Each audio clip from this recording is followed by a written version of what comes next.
Sir.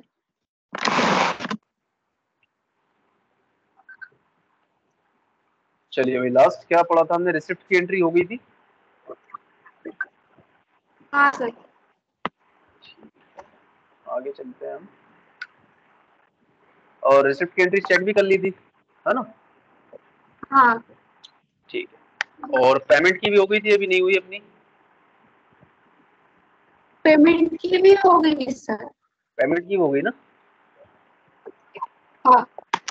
अब चलेंगे Contra entry पर, ठीक है। 32 नंबर टॉपिक, कॉन्ट्रा। कॉन्ट्रा में क्या होता है, आपकी जो लेन देन रहेगा वो आपके ही बैंक से आपके ही जरिए लेन देन रहेगा। 3 तरीके से इसमें लेन देन होता है। तो आपकी पैसे का लेन देन आपके जरिए होता है। कैश टू बैंक, मतलब आप जो कैश रहेगा वो अपने बैंक में जमा करोगे, या फिर बैंक से कैश निकालोगे, या अपने एक बैंक अकाउंट से दूसरे बैंक अकाउंट में पैसा जमा करोगे। आपके सामने यहाँ पर स्क्रीन दिख रही है जिसमें लिखा है अपने नगद रुपए अपने बैंक अकाउंट में जमा करते हैं। जैसे कैश मैंने 5,000 रुपए लिया और बैंक में डिपॉजिट कर दिया। तो 5,000 रुपए था, बैंक में 3,000 रुपए था, तो 5,000 रुपए जमा करूंगा तो बैंक में बैलेंस कितना हो जाएगा? 8,000 रुपए। जी। ठीक है। और यदि मेरे बैंक में 10,000 रुपए है और मैं कैश विड्रॉ कर रहा हूँ 5,000 रुपए, तो अब बैंक में कितने बचेंगे? 5,000 रुपए। तो कैश टू बैंक और बैंक टू कैश। और तीसरा जो होता है, अपने बैंक अकाउंट से ही अपने दूसरे बैंक अकाउंट में रुपए ट्रांसफर करना। फॉर एग्जाम्पल, मेरे पास एचडीएफसी का बैंक है और एक्सिस का है। एचडीएफसी का करंट है और एक्सिस का सेविंग का है। तो या तो मैं करंट से सेविंग में डालूंगा या सेविंग से करंट में डालूंगा। तो जब जी। भी हमारी पैसे का लेन देन हमारे जरिए होता है तो उसकी एंट्री किस वाउचर के अंदर होती है? कॉन्ट्रा वाउचर के अंदर, जिसमें किसी थर्ड पार्टी का कोई इन्वॉल्वमेंट नहीं होता, किसी का पैसे का रिकॉर्ड इसमें नहीं होता। हमारे पैसे का लेन देन हमारे जरिए इसमें किया जाता है। ठीक, ऐसा। तो चलिए, इसकी एंट्री किस तरीके से करनी है वो हम यहाँ पर देखते हैं।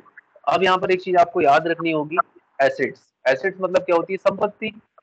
जब भी कोई संपत्ति जी। घटती है तो उसको हम करते हैं क्रेडिट, और जब भी कोई संपत्ति बढ़ती है तो उसको हम करेंगे डेबिट। अब ये कैसे, इसको हम एग्जांपल के जरिए समझते हैं। मेरे पास कैश बैलेंस है 10,000 रुपए और मेरे पास बैंक बैलेंस है 10,000 रुपए। दोनों में 10,000 रुपए मैंने डाल के रखे हैं। ठीक है। अब यदि मैं नगद रुपए 5,000 रुपए बैंक में डालता हूँ, तो बताओ यहाँ कम कौन हो रहा है, कैश या बैंक? कम हो रहा है। कैश कम हो रहा है। और हमने यहाँ पर पढ़ा है कि भाई कैश हमारी एसेट है और बैंक भी हमारी एसेट है। जब संपत्ति घटती है तो क्या करेंगे? क्रेडिट। मतलब कैश को हम क्या कर देंगे? क्रेडिट। और एचडीएफसी बैंक को कर देंगे डेबिट, क्योंकि कैश का बैलेंस 5,000 रुपए से कम हो जाएगा, मतलब 10,000 रुपए से 5,000 रुपए हो गया, और बैंक का बैलेंस 15,000 रुपए हो गया। आ रहा है समझ में? हम्म, है ना? तो जी। जो भी संपत्ति घटेगी, कम मतलब क्रेडिट, सीधी सी चीज है। एसेट कम मतलब क्रेडिट, और एसेट बढ़ रही मतलब डेबिट। ठीक, ठीक इतना है। चीज क्लियर है? ओके। अब इसकी हम इनवॉइसेस ओपन करेंगे कि भाई इनवॉइस किस तरीके से इसकी हम अपने टेली के अंदर चढ़ाएंगे। तो कॉन्ट्रा की इनवॉइसेस हम निकाल लेते हैं। चलिए, इसको थोड़ा सा जूम इन कर लेते हैं। यहाँ पर 1 अप्रैल 2022 को 5,000 रुपए हमने नगद रुपए एचडीएफसी बैंक में जमा करवाए। ठीक है। तो यहाँ पर ये बताओ क्या चीज कम हो रही है और क्या चीज बढ़ रही है? सर केस ना डेबिट हो रहा है हम्म। और बैंक में ना बढ़ रहा है अमाउंट। तो तो कैश को डेबिट क्यों किया आपने? आपको पता है कि जब एसेट बढ़ती है तो डेबिट करते हैं और घटती है तो क्रेडिट करते हैं, तो कैश तो क्रेडिट होगा ना। ये रूल अपने को पता है ना, अभी मैंने रूल लिखवाया था जी। कि जब एसेट कम होगी तब क्या होगा? तो क्रेडिट। क्रेडिट होगा। और एसेट बढ़ेगी तब क्या होगी? डेबिट। ठीक है। ये रूल आपको याद रखना है। ठीक है। तो यहाँ पर आपको कैश को करना है क्रेडिट और एचडीएफसी बैंक करंट अकाउंट को करना है डेबिट। ठीक है। जो एचडीएफसी बैंक जहाँ जहाँ लिखा है वहां पर अपना करंट अकाउंट है वो। तो चलिए भाई, टेली को ओपन करेंगे और यहाँ पर हम एंट्री करेंगे कॉन्ट्रा वाउचर की। स्टार्ट करते हैं इसको। All W, select company, Nisha, then accounting vouchers. Contra voucher की शॉर्टकट क्या होगी? A4। अब देखो सबसे पहले क्रेडिट दे रहा है, मतलब आपको सबसे पहले वो चीज डालनी है जो कम हो रही है। क्रेडिट मतलब कम, क्योंकि इसमें जो चीज होती है कॉन्ट्रा में वो एसेट का ही काम होता है, या तो एसेट बढ़ेगी या कम होगी तो क्रेडिट, बढ़ेगी तो डेबिट। चलिए, क्या कम हो रहा है? कैश। तो यहाँ पर हम सबसे पहले ले लेंगे कैश। आप देख रहे हो राइट साइड में कैश दिख रहा है, एंटर। कितना कैश दे रहे हैं हम, मतलब डाल रहे हैं बैंक में? 5,000। तो 5,000 हमने लिया, एंटर किया। किस बैंक में डाल रहे हैं? HDFC बैंक में। HDFC बैंक करंट अकाउंट भी है हमारे पास, एंटर किया। एंटर करेंगे। अब ये देखो, आज हमने अपनी टेली को अनइंस्टॉल करके फिर से इंस्टॉल किया, तो हमारी सेटिंग्स फिर से वापस आ गई है, जो अभी तक नहीं आ रही थी ना, वो आ गई। तो जी कैश देखो, तो कैश डाल रहे जी हैं तो कैश आ गया। यहाँ पर अब कितने पैसे डाल रहे हो आप? तो हमने कहा 5,000 रुपए डाल रहे हैं, तो 2-2 हजार के 2 नोट डाल दिए और 500 के हमने एक नोट डाल दिया। हो गए 5? नहीं, ये 2 नोट डालने पड़ेंगे। ठीक है, हो गए 5,000 रुपए। हाँ ना, ठीक है। है ना? और किस बैंक में हाँ डाल रहे हैं? बिल्कुल तो हम सही। HDFC। तो यहाँ पर हम डालेंगे स्पेसिफिक बैंक। नहीं, आपकी आवाज थोड़ी स्लो आ रही है ना। HDFC bank. एंटर, एंटर और एंटर। क्लियर है यहाँ पे? जी अब दूसरी एंट्री है 2/4/2022, तो डेट हमेशा पहले डालना है, 2/4। एंटर। नगद रुपए HDFC बैंक से निकलवाए। थोड़ा हिंदी में यहाँ पर मिस्टेक है, थोड़ा समझने की कोशिश करना। नगद रुपए HDFC बैंक में निकलवाए, मतलब कि यहाँ पर कम क्या हो रहा है? केस कम हो रहा। अरे भाई, नगद रुपए HDFC बैंक से निकलवाए। तो मतलब बैंक का अमाउंट कम हो रहा है सर। हाँ, तो क्या हो रहा है बताओ? HDFC बैंक का पैसा कम हो रहा है ना। जी मैंने आपको बोला निशा बैंक जाओ, बैंक से पैसे निकाल के लाओ। तो आप जी बैंक जाओगे, बैंक से पैसा निकालोगे, तो बैंक का जी अमाउंट कम हुआ, बैंक का बैलेंस कम हुआ, तो हम यहाँ पर HDFC को डाल देंगे किसमें? क्रेडिट में, क्रेडिट। क्योंकि एसेट हमारी कम हो रही है HDFC की। कितनी? जी 3,000। 3,000 यहाँ डाल दिया। अब यहाँ पर अब कैश निकाल रहे हो आप, तो हमने यहाँ पर कैश किया, अदर, एंटर। अब जो आप पर्ची वहाँ पे जो फिल करते हैं, तो उसमें एक वो होता है ना, नंबर हम जनरेट होता है एक। ठीक है, तो नंबर यहाँ पे जो भी रहेगा वो आप डाल दोगे यहाँ पर, 1 2 3 4 जो भी नंबर रहेगा। ठीक है, एंटर करोगे। एंटर करोगे, कितना पैसा निकाला आपने? 3,000, sorry, cash, then 3,000। Enter. Enter करके इसको सेव कर दोगे। क्लियर है? जी एंटर कर दिया। तीसरी एंट्री यहाँ पर है अपनी 1/5/2022। यहाँ पर हमने 1/5 किया, एंटर।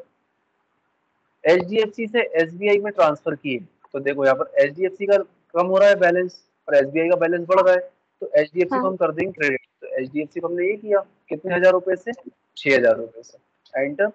अब यहाँ पर हम फंड कर रहे हैं ट्रांसफर, इलेक्ट्रॉनिक फंड, तो ई फंड ट्रांसफर लेंगे हम, क्योंकि हम बैंक से बैंक में ट्रांसफर कर रहे हैं। ठीक है, चेक नहीं, अब चेक दे रहे होते तो चेक की डिटेल डालते। फॉर एग्जाम्पल हम जी यहाँ पर मान रहे हैं कि हमने हमने नेट बैंकिंग के जरिए कर दिया, या फिर IMPS कर दिया, RTGS कर दिया, जो भी किया है, तो हमने ई फंड ट्रांसफर कर दिया।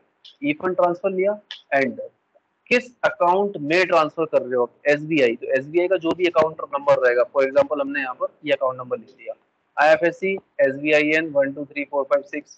ठीक है, एंटर। अब बोल रहा है भाई ये वैलिड नहीं है, हमने कहा ठीक है, हम तो प्रैक्टिकल पर्पज के लिए कर रहे हैं यहाँ पर। अब यहाँ पर आप जैसे बैंक का नाम डाल रहे हो, नहीं आ रही, तो स्पेसिफाई बैंक नेम पे जाओगे, यहाँ पर डालोगे स्टेट बैंक ऑफ इंडिया। ठीक है, एंटर। अब जो भी आपने ट्रांजेक्शन किया होगा, तो उसका एक रेफरेंस नंबर आया होगा, वो रेफरेंस नंबर आप यहाँ पर डाल दोगे, जो भी आपके सामने आया होगा। जैसे हम फोन पे, गूगल पे करते हैं तो रेफरेंस नंबर आता है, जी वैसे ही जब हम ऑनलाइन पेमेंट करते हैं तो एक रेफरेंस नंबर जनरेट होता है, वो आपको यहाँ पर डालना होगा। एंटर। एंटर करके इसको सेव कर देना है। ठीक है, अब दूसरा किस बैंक में जा रहा है? स्टेट बैंक में। तो हम यहाँ पर उसका जी लेजर बनाएंगे, क्योंकि अभी तक हमारे पास स्टेट बैंक का लेजर नहीं है। तो लेजर क्रिएट करने की शॉर्टकट क्या होती है? अल्ट के साथ सी। Okay, Alt+C। तो यहाँ पर कर देंगे स्टेट बैंक ऑफ इंडिया, या SBI बैंक अकाउंट भी आप कर सकते हो, SBI बैंक सेविंग अकाउंट। ठीक है, इसका ग्रुप क्या रहेगा? Bank account. Bank account. इसका अकाउंट नंबर हम अपने अकॉर्डिंग डाल देते हैं, IFSC कोड SBIN।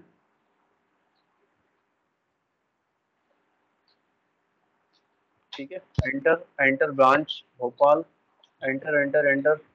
ब्रांच का पूरा एड्रेस यहाँ पर डालना है, एंटर करके इसको सेव कर देना। ठीक है, 6,000 रुपये इसमें आ गया, एंटर करना है, ई फंड ट्रांसफर के जरिए है, ओके, बाकी सब कुछ सेम है। निकल रहे हो? कितने बजे आए?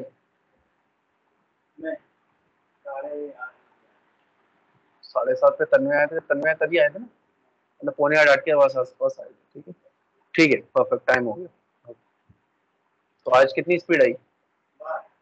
12 पैराग्राफ में, और एक्यूरेसी परफेक्ट। इसको आगे भी बढ़ाना है, 15 का टारगेट लेके चलना, जितना तुम लेके आ सकते हो। स्पीड, स्पीड तुम्हारे ऊपर है, जितना तुम लेके आ सकते हो, ठीक है। चलो कल मिलते हैं, अभी मैं ऑनलाइन क्लास ले रहा हूँ, है ना। ठीक है भैया, यहाँ तक समझ में आया? सर। ओके, अब चलते हैं अगली एंट्री। इसमें क्या है, 1/5/2022 को 10,000 रुपए नगद रुपए आपने HDFC बैंक में जमा करवाए, ठीक है। तो बताओ यहाँ पर क्या कम हो रहा है, क्या बढ़ रहा है? सर वो क्रेडिट में केस को लेंगे हाँ, और बैंक को लेंगे डेबिट में। पक्का, ठीक है, तो इसको बताने की जरूरत है या कर लोगे? कर लूंगी। नेक्स्ट में क्या होगा?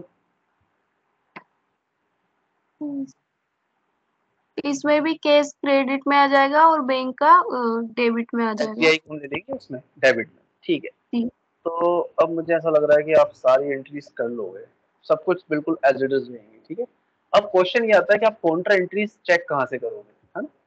तो कॉन्ट्रा जी। एंट्रीज चेक करने के लिए हम जाएंगे यहाँ पर डिस्प्ले, डिस्प्ले के अंदर स्टेचुरी रिपोर्ट्स के लिए शॉर्टकट होगी O, देन सॉरी ओ नहीं, ये वाला स्टेटमेंट ऑफ इन्वेंट्री ई, ठीक है। तो DES शॉर्टकट क्या होगी, DES, यहाँ पर ले दो DES, D for display, E for statement of account और S फॉर आपका स्टैटिक्स। तो आप देखोगे यहाँ पर कॉन्ट्रा लिखा हुआ है, दिख रहा है। तो 3 एंट्री मैंने जी। इसके अंदर कर दी है। आप जैसे एंटर करोगे, सॉरी, यहाँ पर जो 3 एंट्री दिख रही है मैं यहाँ पर एंटर करूंगा, आप देखोगे पहली एंट्री मैंने की अप्रैल मंथ में, उसकी यहाँ पर देखो ये वाउचर खुल के आ गया मेरे सामने।